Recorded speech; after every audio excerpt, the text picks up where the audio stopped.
And now, the Rink Rap Podcast from Forever Blueshirts, talking all things New York Rangers hockey. Here's your host, Jim Cerny. Blueshirts faithful, welcome to the latest edition of the Rink Rap Podcast here at Forever Blueshirts.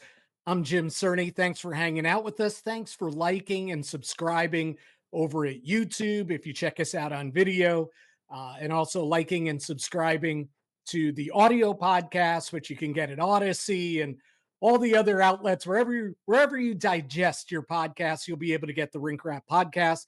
So we appreciate your support, and we say thank you because it almost is close to Thanksgiving. I know Thanksgiving was a week and a half ago, and we haven't had a podcast in 2 weeks, which I can explain. But because it is near Thanksgiving, we are thankful for all you do, all your following, all your support, all your comments, your liking, your subscribing, not only of the podcast, but for our content over at Forever Blueshirts website as well. Now I have to explain myself. We have not had a podcast in a couple weeks because, well, I knew that we weren't going to have one the week of Thanksgiving. Busy week, a lot of family obligations, easier to, write and produce content for the website. Not as easy to get the podcast up. So I knew we weren't going to do one that week. And I hope you had a great Thanksgiving, by the way. I know the Rangers did. Sure as hell was a lot better than 2024. That's for sure. I'm talking about Thanksgiving Eve and Black Friday. Much better results this year than a year ago. But we'll kind of get to that kind of stuff in a bit.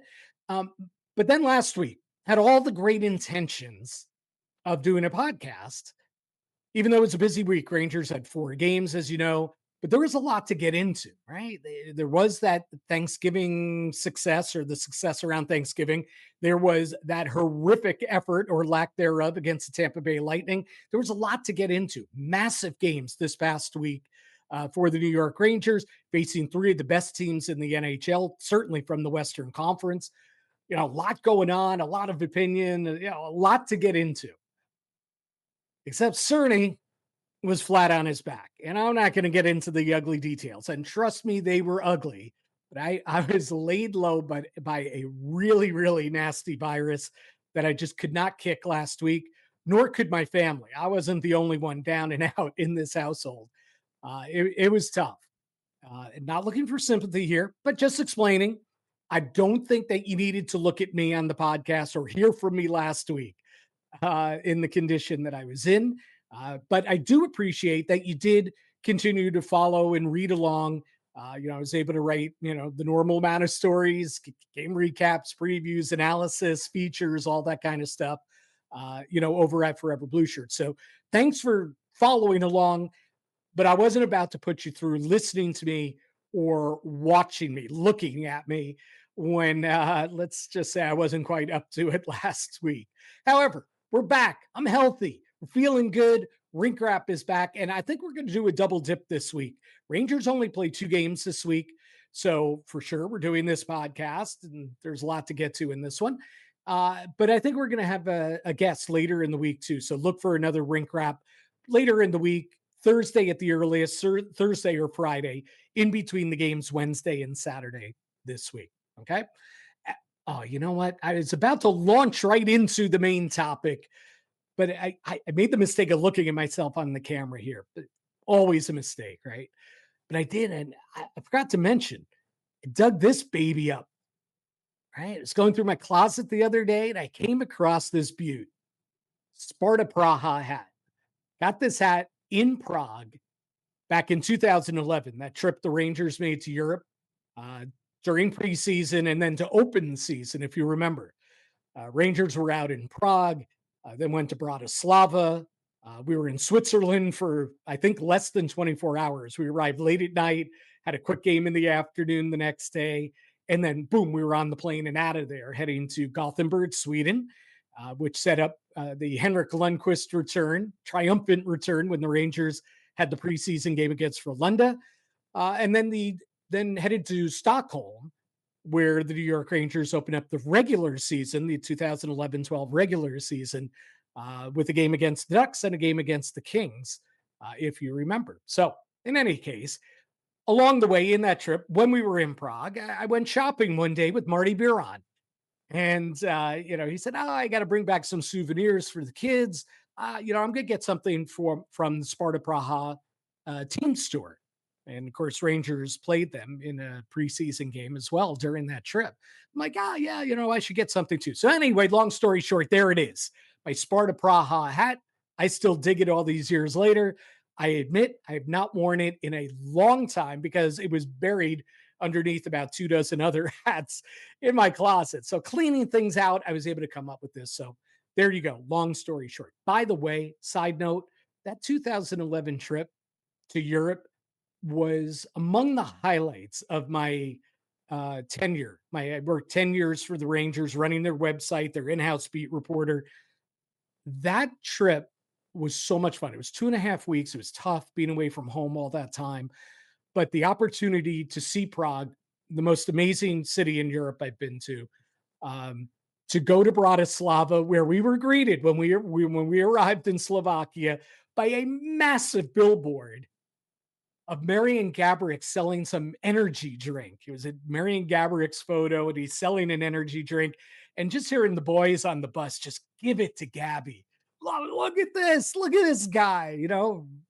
It was pretty cool.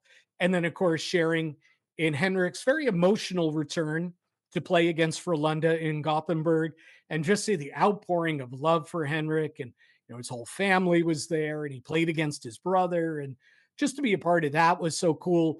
And then to see how revered, how he really is the king in his home country.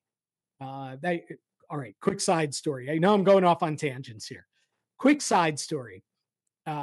Before the season started, we were in Stockholm. Rangers had a practice that morning at the Globe Arena. And I was there and I wrote my story and posted stuff on the website and got on the train. And fortunately for me, I can't speak or read, the language in Sweden. I'm a foreigner, so I'm doing a lot of guessing. But I got on the train, the right train, and I headed back downtown into Stockholm. I could have ended up in the suburbs, and you may have never seen me again if I had gotten on the wrong train. But I got on the right train, got back to Stockholm, knew what stop to get off at, so good shape there. Got off, was going to look for a place to eat some lunch, drop off my stuff at the hotel, walk around, enjoy Stockholm for a little bit. So I walked by on my way 2 blocks away, 3 blocks away from the hotel. I passed this restaurant, or I'm coming up to this restaurant. I'm like, wow, this must be the it place to go for lunch. It's like 2:30 in the afternoon. All these people are congregated outside the restaurant, right? I'm like, this must be the place to be. I'm like, all right, I'll dump off my stuff and come back here. Looks like a good place. Kind of a long line though. Maybe I can't even get in for a while. I'm pretty hungry. But then I realized that the people weren't in line to get a table to go have lunch at this restaurant. And I forget the name of it, some trendy joint. Instead, they're looking in through the front big glass windows at the front of the restaurant. And they're just all their noses are pressed up against glass. People, looking around, dodging, trying to get a look in. Like, what's going on? So I kind of glance in. Henrik Lundqvist and his wife Therese are having lunch. And it hit me. This is what it's like to be Henrik Lundqvist in Sweden. This is what it's like to be the conquering hero, to be the king in your own country. Dude is just having lunch with his wife. And yet, everywhere he went, he was just mobbed by the adoring faithful. So, anyway, it's a little side tangent, and it all came from the fact that I found my Spaha Prada hat. Not Prada, far, far from Prada. There is no Prada in the Cerny closet. There is Sparta Praha, however. Okay, enough of the backstories and sideline stories and all that. How about the officiating? Sunday at Madison Square Garden. How about Mike Sullivan's reaction, huh? And I'm laughing because what else are you going to do? Uh, but Sully's reaction and just reading his lips, the F bombs that he's dropping on referee Chris Lee in the final couple minutes of the game. I didn't think Sully could be angrier than he was when Chris Lee sent off Will Borgen and Brett Howden for Quincenell Miners at 18:02 of the third period. I knew exactly what Sully articulated after the game. Wow. You make that call. That there's nothing going on there. That's exactly what Sully said after it. There was nothing going on, right? That hadn't been going on all game. Not only between Howden and Borgen, who had kind of like a running battle the entire game, but really between the two teams. The referees let the boys play yesterday. And I'm not saying there were a ton of egregious penalties, but there were penalties that could have been called. And instead, Vegas had one power play. The Rangers didn't have any. And of course, there was the fighting major, Carrick, went off with Kolasar in the first period. But other than that, referees, boys be boys, let them play. And there was great flow to the game. There was a lot to like about this game and the way it was called. You can argue officials missed penalties. Panarin ended up taking, a high sticking penalty, and it was a penalty, even though borderline penalty. But Braden McNabb sold it, throwing his head back, but he was clipped. He was clipped by Panarin's stick. However, seconds before that, Panarin was also tripped. So they let the trip go. They called it the high sticking. That was the only power play of the entire game. You can quibble with that. But by and large, the way the game was called, referees just let the players play. No problem with that. I thought both teams played a strong game. They were both engaged. They were physical, fast skating, great opportunities, some great defense, solid goaltending both ends. It was a really good game. So it come down to the final 2 minutes. Chris Lee decides to blow the whistle and send both Borgen and Howden off. And the point that I'm circling back to here is the first thing I thought is, you know what? Vegas is down 1. They're going to pull Carter Hart any minute now, or any minute, really any second now, because we're under 2 minutes remaining in regulation. As soon as I get the chance, they're going to pull Carter Hart. And boy, is there a difference when it's 5-on-4 as opposed to 6-on-5. The amount of open ice. And as Sully said post-game, there was an implication to making that penalty call because it's a world of difference defending 6-on-5 than it is defending a 5-on-4. And I knew it. I knew it. I sense it. If you're a hockey person, you know that. You're like, whoa, wait a minute. That's a game changer. Now, as Sully also said, Rangers still, after Carter Hart eventually did go off with about 90 seconds to go in regulation, Rangers could have found a way to not allow the game-tying goal by Thomas Hertl with under a minute to play, right? They could have cleared the puck out of the zone somehow, some way, maybe even scored into the empty net. That was going to be empty, 6-on-5 or 5-on-4, either way. And they didn't. Okay, that's hockey. Credit Vegas, they took advantage. But boy, that was a major advantage for the Vegas Golden Knights. And as angry as Sully was when the referee Chris Lee made that call at 18:02 of the third period, I was thinking in my head, oh my God, Sully is going to lose his mind completely if Vegas ties the game here. Which of course they did, which of course he did. And again, the F-bombs are flying. You see Sully, the veins are sticking out of his neck and head. Boy, that was tough.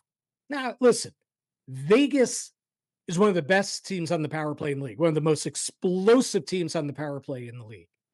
And I know this isn't a power play, but 5-on-4 or 6-on-5 is still a man advantage. So it's basically a power play just with your own empty net. So maybe they would have scored 6-on-5 anyway, because they're so good on the man advantage. But we'll never know because it was 5-on-4. And it's different defending a 5-on-4 with more open ice, more chance to sling the puck around, skate to open spots, and find open spots if you're the offensive team, the Vegas Golden Knights in this case. That's more difficult to defend. There's more space to defend. Arguably, yes, you have more players to defend 6-on-5. You also have the extra guy out there. There's less room to move around. Trust me, teams would prefer a 5-on-4 if they're the team with 5-on-4 offensively than the 6-on-5. So it's a massive break for the Vegas Golden Knights. And here's the thing. If you have followed my career, I've done this for more than 3 decades. You read my stories, you watch the podcast, you listen, you see my commentary on social media. I typically lay off the officials. Okay. I think they've got a tough job. I understand that they're going to make mistakes. I get it. They're professionals and they're supposed to be the best of the best, just like the players, just like the coaches in the NHL. But just like the coaches and the players, referees, linesmen, they're going to make mistakes too. I get it. It's part of the thing. It's human error. It comes with the package of playing and rooting for professional sports. So even when I worked for the Rangers, or back in the day when I worked for the Islanders, or minor league teams that I've worked for, I really try and be even keeled when it comes to officiating. I really don't buy the story that, oh, the referees are out to get the Rangers, or oh, every referee is anti-Islanders, or whatever the case is, whoever your team is. That's what some hardcore fans, that's how they react. I don't buy into that. Okay. But I do buy into a mistake being a big mistake and not being an excuse, but being part of the reason why an outcome of a game may be changed. And I think that's what we saw Sunday night at the Garden. And it's unfortunate. It's unfortunate because the Rangers, they found their legs after the first 20 minutes. They survived. Vegas dominated play in the first 20 minutes. They only led 1-0, but they hit a couple pipes. That puck was down in the Rangers' end almost the entire period. Rangers were defending, scrambling. They were battling, though. They were losing the battle, but they were battling. But in a way, they won the battle because they only trailed by 1 after 20 minutes. And you sense that they were going to find their legs, and they did. They had a great second period, not only because they outscored Vegas 2-0 in that period. They dominated the second period, the Rangers did. Puck possession, winning the puck battles, tilting the ice the other way. Good on them. And then the third period, the Golden Knights had pushback. You knew that they would. And they were the better team in the third period. And had they 6-on-5 tied the game, which they could have, after they pulled Carter Hart, maybe they do tie the game 6-on-5 and still win it in overtime. Oh, we'll get to that. What a goal by Jack Eichel. But we'll also get to another aspect of overtime that pissed off the Rangers. So maybe Vegas all that does play out. But boy, they had a little bit of an easier path to do so after Chris Lee made that penalty call, coincidental minors. And I've had both sides come at me. First of all, saying, oh, Chris Lee's throwing the game. He wants the Rangers to lose. Asinine. Bullshit, I call on that. Not even Mike Sullivan, who couldn't have been any angrier at the official, believes such a thing. Okay? Not even he believes that. He's furious at him. It was a mistake. It shouldn't have happened. There's no reason to it. If you're calling the game one, all coaches and players want is consistency. If you're going to call the game this way for 58 minutes, call it this way for the full 60. Or as this one was 65. Just be consistent. What was going on with Borgen and Howden? That wasn't a penalty in the second period. That wasn't a penalty earlier in the third period, first period. So why is it a penalty with a minute 58 remaining in regulation or a penalties? So anyway, that's my take on the officiating. Then the officials missed one in overtime. And again, this is not a Rangers centric take. This is just looking at things objectively. Robertson knocked down at center, not knocked down, tripped at center ice. Like it's not even behind the play or here. I don't. It's clear it's at center ice. He is tripped by Mitch Marner. Play on. Now. First of all, it's a penalty. I think. Okay. Clearly, Sully thought so. Clearly, 18,200 referees in Madison Square Garden thought so as well. It is a penalty. It's a tripping penalty. Okay. And again, that, talk about open ice, that would have been a 4-on-3 advantage for the New York Rangers. It's tough. Tough not to get that call. But again, if you're going to call that one with the minute 58 to go, how do you not call this, which was certainly more blatant, right? Mika Zibanejad popped off about it after the game, stunned about it. But play on, they did. Do you know that they played that entire overtime, almost a complete overtime, more than 4 minutes, 40 seconds worth, 4-on-4, because the overtime period began with Howden and Borgen still in the penalty box. So they can't, they came out. I'm sorry. The period began for 2 seconds with them in the penalty box. Then they came out so that the 3-on-3 becomes a 4-on-4. Then at the next whistle, it goes back to a 3-on-3. There was no whistle, just back and forth. Both teams played it so cautiously in overtime. So no whistles, no real shots, no whistles. And then finally, Carter Hart made that really good save on the first shot of overtime. The Mika Zibanejad sneaky shot, bad angle, right wing. Hart hugs the post, makes the save, gets the whistle, drops down to a 3-on-3. Yeah, first whistle, drop back to the 3-on-3 now. Face off in the Rangers zone. Fake, redo it again. Zibanejad gets chastised by the linesman. And then Mika lost the face-off cleanly to Brett Howden. Set play. Theodore hammers it off the far wall at center ice. Jack Eichel, after Vegas won the face-off, just streaks down the center of the ice. Set play. Blows right by Panarin, blows right by Matthew Robertson, the great effort by Robertson. And Jack Eichel, that was a sick finish. Scores a game-winning goal in the final seconds of overtime. And the Rangers, who probably deserve 2 points, end up with 1 point in this one. There are no moral victories, okay? Too much parity in the league, too many teams fighting for the same positioning in the Eastern Conference or in the Metropolitan Division. So there are no moral victories. I get it.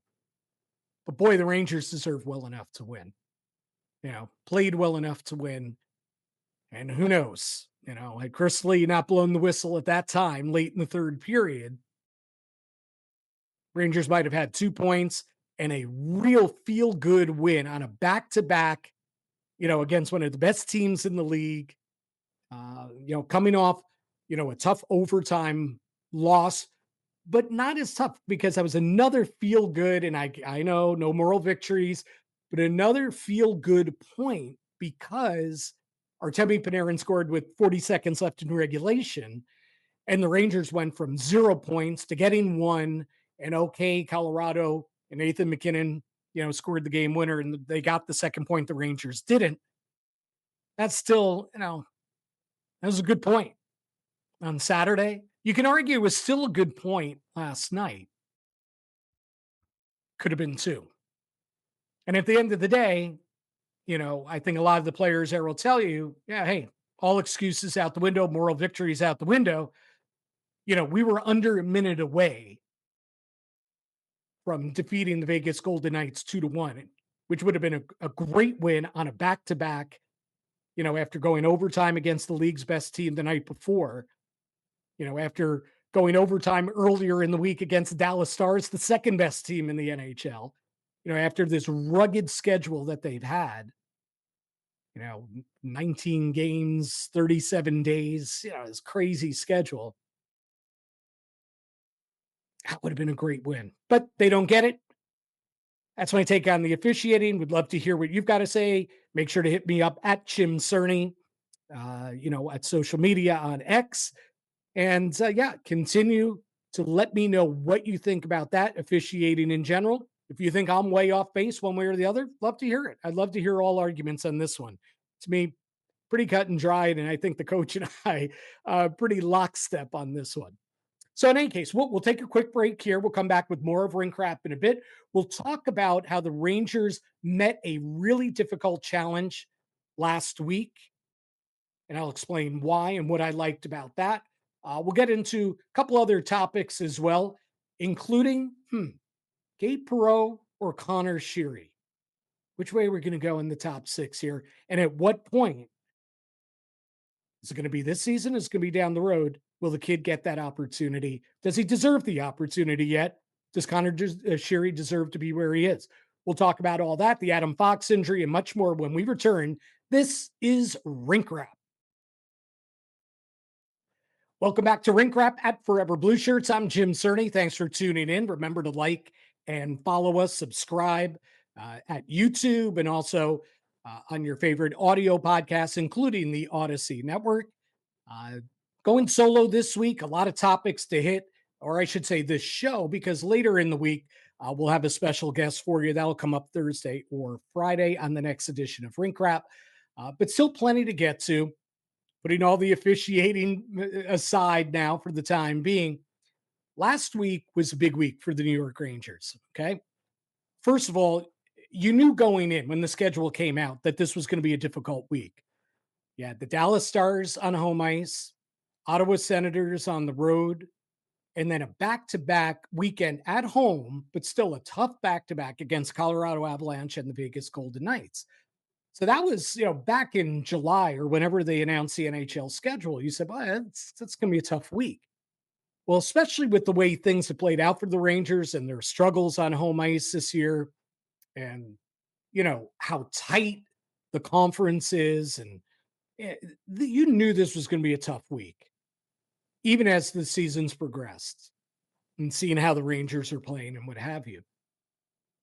But then last weekend, the Rangers, after a really good Thanksgiving week, the anti 2024 Thanksgiving week, where they flipped the script. You remember in 2024, on Thanksgiving Eve, they went down to Raleigh. They lost to the Hurricanes. Then on Black Friday, they lost the matinee game in Philadelphia. And that was all part of that November-December run when the Rangers lost won only 4 of 19 games, right?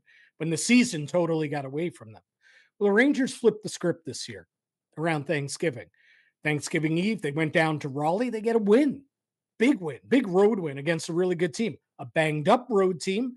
But hey, come on, we're not going to nitpick these things, right? That was a big 2 points on the road for the Rangers, who, by the way, my goodness, beating the dead horse in a positive way with this one. But man, are they road warriors this season.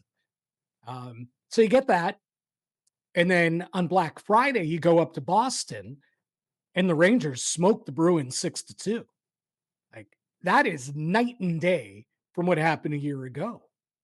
So you're feeling really good about things. You head home to Madison Square Garden. You got a matinee against a good Tampa Bay Lightning team, but one that was playing, without Braden Point, without Ryan McDonough, without Victor Hedman, without Eric Cernak.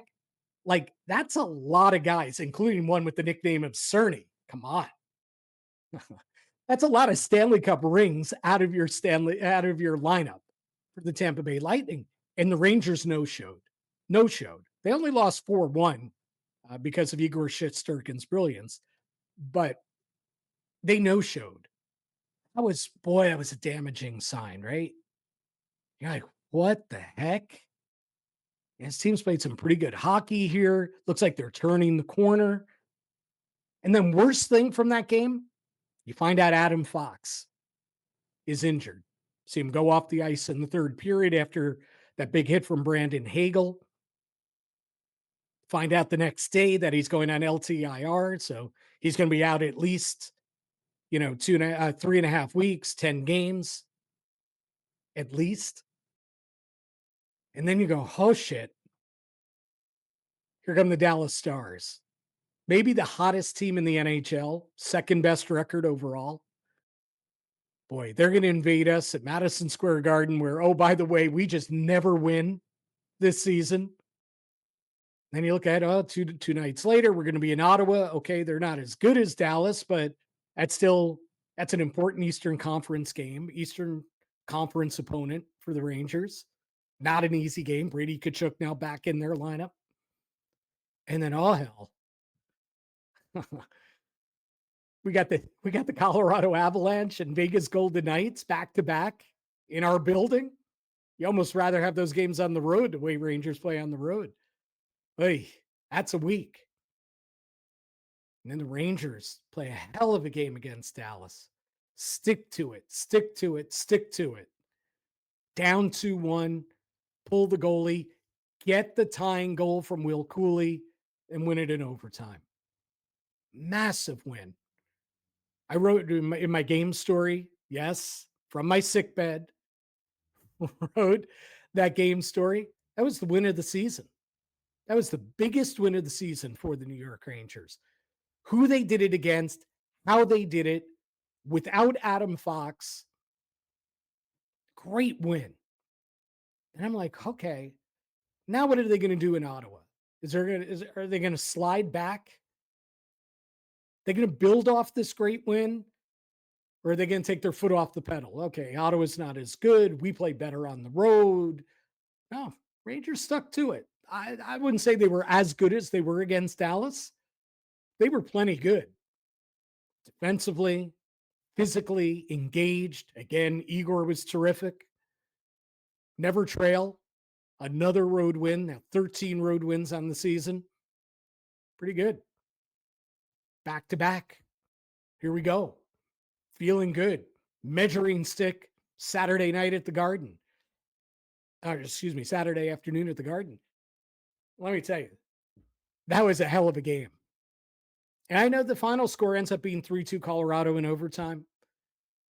There were no moral victories. Oh, we hung with the best team in the league. Hey, the Islanders had just beaten the best team in the league, right? Handed them only their second regulation loss of the season. Okay, factor all that in. Rangers played a great game, I thought, Saturday. I thought Igor was terrific again. But okay, he was terrific again. He's in your lineup. He was a difference maker. Should be. He was. You could argue, yeah, Colorado is probably the better team. But Rangers were right there with them. 1-goal game late. And they get that, 6-on-5 goal from Artemi Panarin with 40 seconds to go. And I know McKinnon scores in overtime. Right now, he's the best player in hockey. Right? Rangers certainly have felt his best. 2 games against the Avalanche this year, 4 Nathan McKinnon goals, including 2 game winners. Not bad. Does he have 24 goals? He leads the NHL in goals and assists or points. In any case, all right. So Colorado wins that. But that's a point that you were close to not getting. Yes, you want and need the 2. I still thought it was a hell of an effort. And I know no moral victories, right? You don't want to lose. But if that's how you're going to lose, you're going to win a hell of a lot more games playing like that. Right?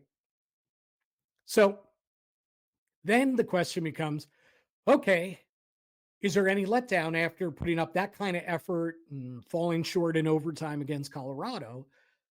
And then you saw those first 20 minutes Sunday against Vegas, and it wasn't pretty. But when they came out of that first 20 minutes, only down 1-0, you're like, there's going to be some sort of push here by the Rangers. I don't think we're going to see 60 minutes of this. And there wasn't. They had their push. And listen, those final 40 minutes were some terrific hockey. Really, the entire game was. I thought it was a really, really fun game to watch. And then, of course, the ending was the ending, as we discussed. 2 points slip away to 1, ends up being a point. But taking it as a whole, JT Miller after the game said it was a really good challenge this week. And what he liked the most was how the Rangers met the challenge. And that's what I like too. They met this challenge. Again, coming off that terrible Tampa Bay Lightning effort, coming off, playing without Adam Fox, playing against some of the best teams in the NHL. The Rangers answered the bell over and over and over again. And JT nailed it when he said, the best part about this is that we did it the right way. We didn't cheat for our offense. We stuck to our structure defensively. We earned our points. We battled, we fought, we defended. That's who the New York Rangers need to be. That's their identity. That's a good week for them. I know it ends up being 2-0-2. Technically, they've lost 2 in a row because they lost 2 in a row in overtime. But listen, that's 6 out of 8 points. That's a gauntlet they just ran through. Ottawa's a very good team. Well, Ottawa's a good team. I don't know how very good they are yet, but that's a good team. They're not a bad team. And they're a playoff contender like the Rangers. But the other teams, they're among the best in the NHL. Colorado and Dallas, statistically, standings-wise, they are the 2 best teams in the NHL. That's a good week for the New York Rangers. Now, and we'll get into the preview in the next segment. Now, the schedule lightens up this week. They only play 2 games. They have the Blackhawks and the Canadiens. Telling you right now, there cannot be let down there. Those are 4 points the Rangers need to bag this week. But I'll get to that in the next segment. Among the things I wanted to touch on, Braden Schneider deservedly sliding into Adam Fox's spot, 5-on-5 onto the top defense pair with Vladislav Gavrikov. I think he's done a really good job. To me, he was the obvious choice. You keep Borgen and Soucy together. I think they have really good chemistry together. You keep them together as your second pair.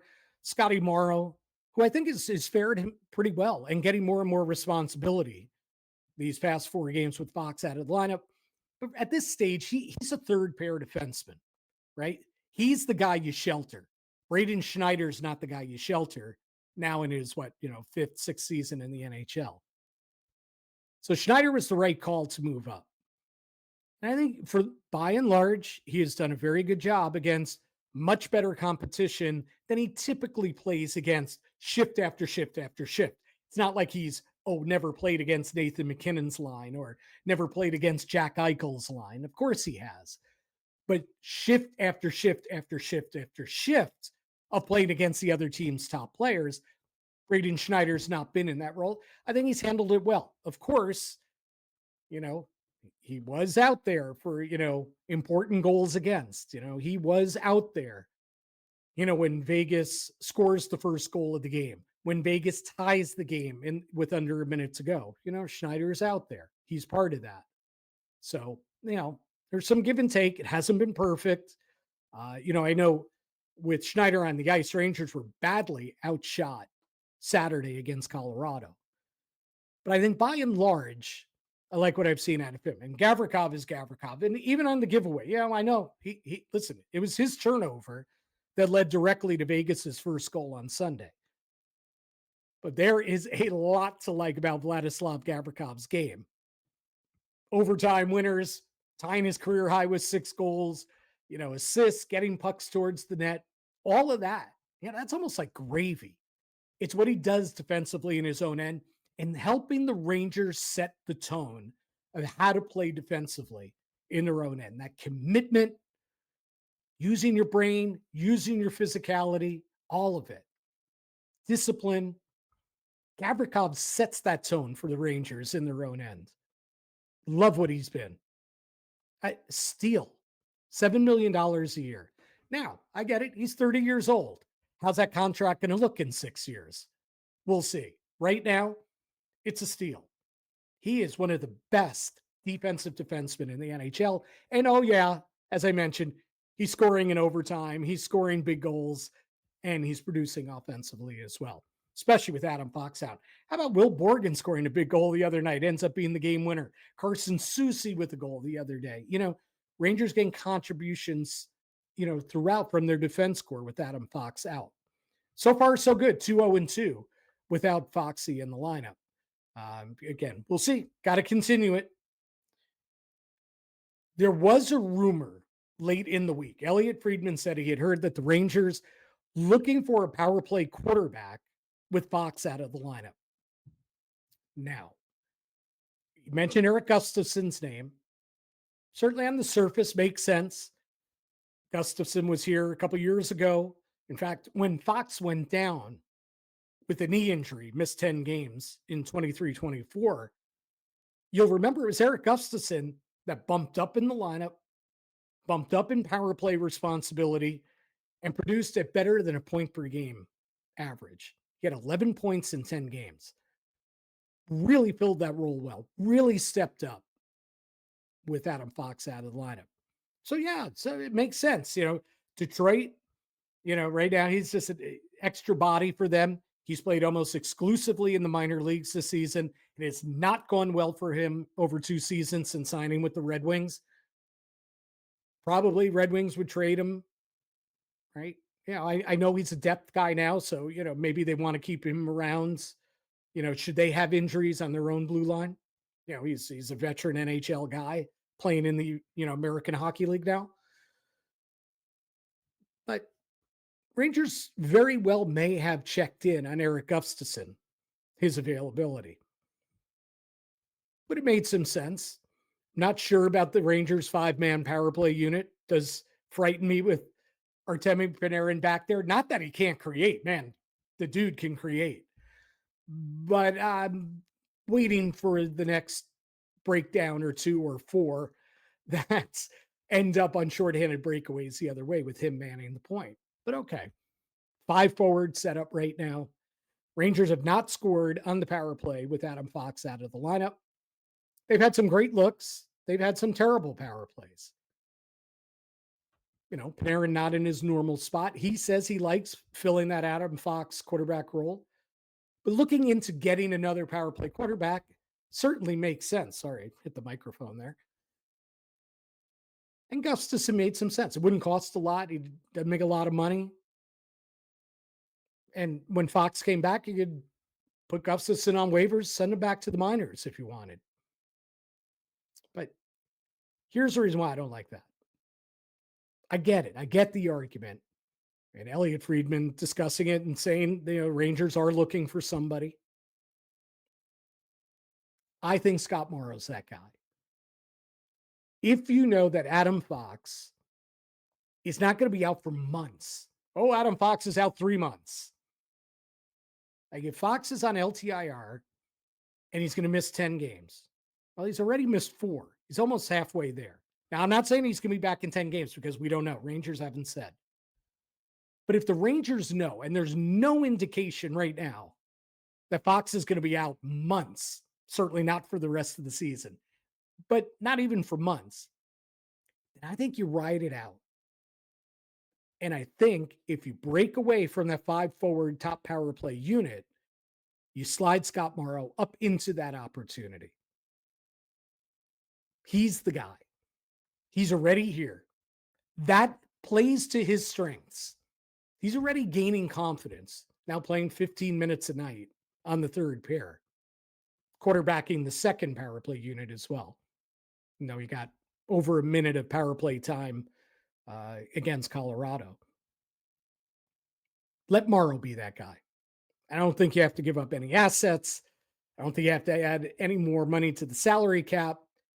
If Fox is only going to be out another 6 games, another couple weeks, or even if it's another 3 weeks, 4 weeks maybe, I think you ride it out. I don't think you're pressured into bringing in somebody from the outside. I think Scott Morrow gets that opportunity at some point. I don't think they're going to stick with five forwards all the way through with Fox out of the lineup.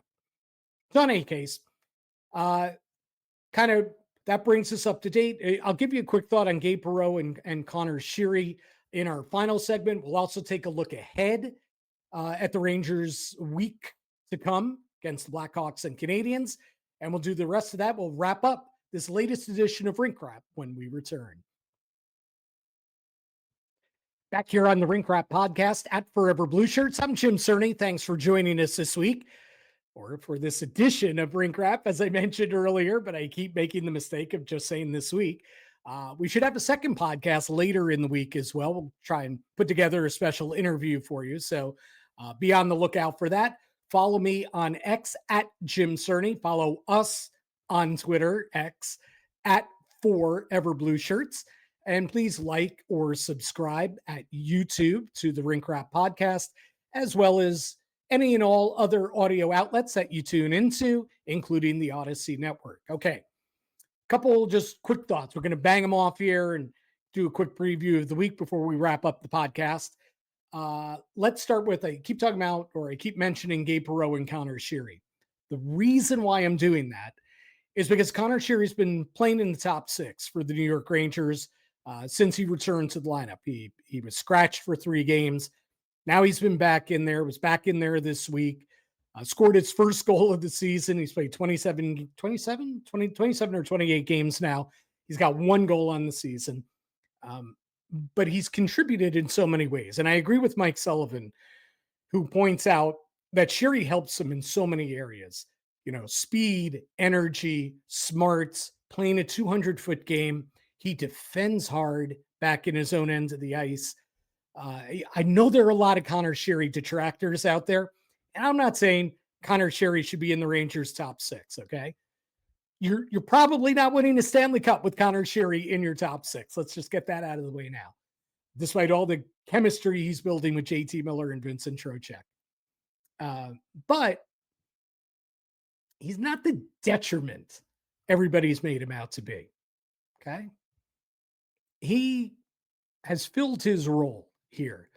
I think he fills it better in the middle 6, bottom 6 than he does in the top 6. But Sheary really has helped create the Rangers' defensive identity.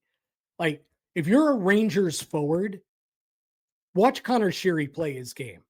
Now, you being whomever, Will Cooley, Alexi Lafreniere, Artemi Panarin, whomever, you may have oodles more talent than Conor Sheary does.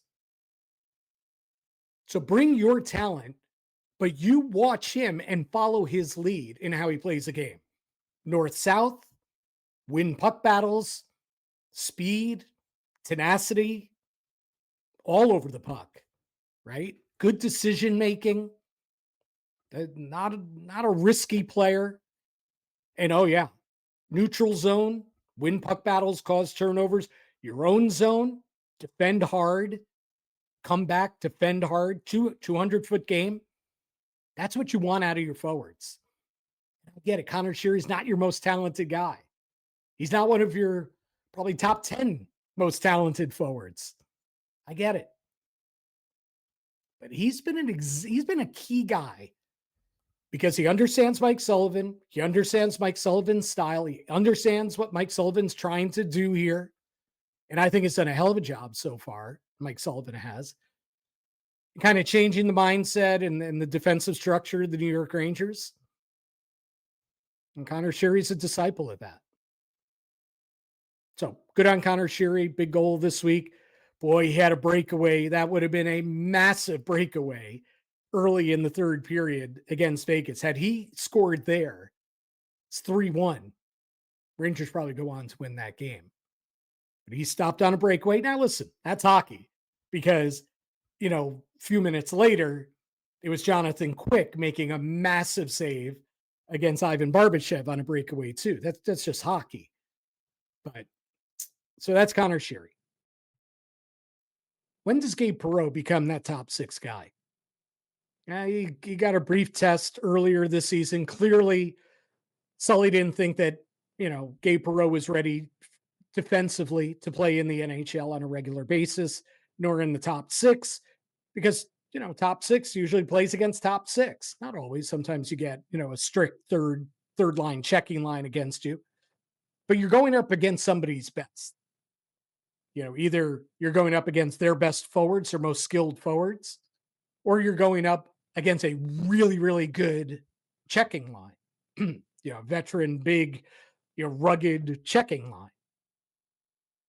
So Sully didn't think Gabe Perreault was matching up. But what Gabe Perreault is doing down at Hartford is impressive. Pretty much playing at a point per game pace. Now it's a couple multi-goal games. He's got a string of multi-point games. He leads Hartford in goals. He leads Hartford in points. Yeah, he's their best player. He is certainly not failing to impress in his first professional season. It's clear the talent that he has. The question is, will he be a difference maker for the Rangers at some point this season? Or does he just need that full year to mature physically and otherwise, just kind of marinate in the AHL this season? That's not a bad thing. And that might be the case. But it almost feels like it's, the argument is, Gabe Perreault or Conor Sheary, right? I gave you the pluses of both guys and the negatives of both guys. The safer bet, Conor Sheary. The one that could put the Rangers over the top, Gabe Perreault, could also sink them. If he proves defensively he's inadequate or physically he's not strong enough. Yeah, like a decision like that could be costly for the Rangers. Maybe that top six forward isn't in the organization yet. Maybe that guy's coming ahead of the trade deadline. Yet again, seems like every trade deadline, that's what Chris Drury's looking for, right? 22, 23, 24. Every year, looking for that guy to put them over the top in the top six, right? Well, they may be in the market for that again, unless Gabe Perreault is so dynamic in the American League that the Rangers say, we've got to give him a run here. And Conor Sheary goes back to a bottom six role, or he competes with Brett Berard for playing time, or whatever the case might be. I know fans have arguments with that as well. I've had arguments with that as well. I'd rather see Brett Berard in there, but I get the argument for having Conor Sheary. In any case, it's going to be interesting to see how that plays out. Quick thought on former Ranger captain Jacob Trouba, who, by the way, not this week, but next week, will be returning to the Garden along with Chris Kreider, each returning with the Anaheim Ducks for the first time to play at Madison Square Garden for the first time since each of them was traded over the course of the past year. Trouba was traded a year ago, last December, and of course, Kreider was traded over the summer. Those two guys are playing major roles for the Anaheim Ducks. The biggest surprise in the NHL this season, probably the most entertaining team to watch in the NHL, right? Such great young talent, caution to the wind. Just, that's not a team that relies on defensive structure, okay? That's a team that goes for it. But man, they're fun to watch. I guess if you don't have a horse in the game, they're really fun to watch because it's an exciting brand of hockey. If you're a Ducks fan, yeah, you might be sweating it out quite a bit because the chances they're getting are also the chances that they're giving up. But that's the buildup. So we're going to talk a lot about that next week, certainly on the show, before the Ducks come to Madison Square Garden, the return of Kreider and Trouba. Jacob Trouba, on the 1-year anniversary of the trade from the Rangers to the Ducks, found himself in the NHL headlines this past week because what did Trouba do? The Trouba train was running off the rails again. A massive yet borderline hit That knocked Washington Capitals rookie Ryan Leonard not only out of that game last week, but out of the lineup for a little bit. He's going to be out for a bit. Massive, high, hard hit by Trouba. Originally was assessed a 5-minute major. The officials looked at it. They rescinded the 5-minute major and called no penalty against Trouba. They might be right. It was borderline. It looks like Leonard is, he's looking the other way. He's kind of going down, leaning back. And Trouba had committed to the hit as he was flying around towards the back of the net, back of the Ducks net. That's how I saw it. It's tough. And when it's so bang, bang, bang fast, making that on ice call is really difficult. It's Trouba, he hit him up high, and you see a guy on the ice bleeding from the mouth, Yeah, your initial reaction is, oh, that's a major. And it very well may be a major, even slowing it down. It's close either way. Okay. But here's what I found most interesting. Spencer Carberry, the Capitals coach after the game, he didn't say it was an illegal hit. He didn't go there. And I'm sure had watched the replay quite a bit before he spoke to the media. But what Carberry did say and what bothered him the most was that Trouba saw a vulnerable opponent and took advantage of it. In other words, saw the opportunity to deliver a big hit against a vulnerable opponent. And possibly, I think the intonation is, saw the opportunity to hurt the kid. And that, I think, gets to the crux of Trouba. Far too often, when he was with the Rangers, when he was with the Jets, now when he's with the Ducks, he is the master of finding a player in a vulnerable position and crushing him. Now, that's either good old-fashioned, hardcore, hard-hitting hockey, and it's smart on his part. And listen, he delivers plenty straight-on big hits, where guys come together. He delivers enough of those. He also delivers the high elbows and the borderline dirty hits. But the point is, the intent is what bothers Spencer Carberry so much here. Vulnerable opponent, and that's what Trouba does. He goes after the vulnerable guy. And I thought Spencer Carberry nailed it. I agree. Rightly or wrongly, good or bad, you can argue. You probably love it when he's on your team, hate it when he's not. That's what Trouba does. He takes advantage of the vulnerable opponent. So, just an interesting note there because he'll be coming back to the Garden. And of course, he's a former Ranger captain. So, give you my opinion on that. Real quickly, Rangers are in Chicago at United Center against the surprising Blackhawks on Wednesday night. Connor Bedard having his breakout campaign. He's on a 100-point pace. He's got 40 points in 29 games. Great to see that. It's great for hockey. He's been terrific this year. But good to see the Blackhawks also, playing some pretty good hockey. However, they hit the week on a down note, got blown out by the Ducks on Sunday, had a rough weekend. They've lost 8 out of their last 10, 2-6-2. And so the luster's coming off them. Rangers might be catching them at the perfect time. We already spoke about how great the Rangers are on the road. That feels like a must to win points on the road for the Rangers at the United Center on Wednesday. Then another couple days off again. And then the Rangers are home Saturday night when they host the Montreal Canadiens. Tougher opponent, but again, a team that's kind of backslid a little bit. A team that is not great defensively, a team that doesn't get great goaltending, but a team that can be electric offensively. So similar to the Anaheim Ducks, right? Not great defensively, but electric offensively. Difference with the Ducks and Montreal is much rather have the Ducks goaltending with Lucas Dostal than I would anybody that Montreal puts between their net. Again, coming home, rested, playing good hockey in the midst of playing good hockey, playing better on home ice. That feels like another 2 points Rangers got to take. And then the rest of the week, Rangers have played more games than every other team in the Eastern Conference. So this week, some of those teams are going to start making up games on the Rangers. So the Rangers enter the week in the second wild card spot. They could be 5 places back, by the end of the week. That's how quickly things can change and how tight the standings are. So, Rangers have some watching and we'll have some rooting interests in games that take place this week.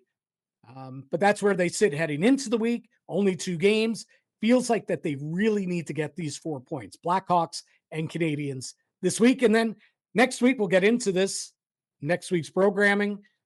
When the Anaheim Ducks come to town, Vancouver comes to town. A lot of Quinn Hughes trade rumors. That's going to be a big deal since they're coming in to play the Devils as well. We'll get to all that stuff next week as well. But we appreciate you joining us on Rink Wrap and touch a lot of really big topics on the program today. It was a lot of fun. We'll catch you later in the week. We'll have a special guest. So more Rink Wrap, doubling up on Rink Wrap this week. Glad to be healthy. Glad to be back. Glad that you're here. Thanks for tuning in and enjoy your Rangers hockey.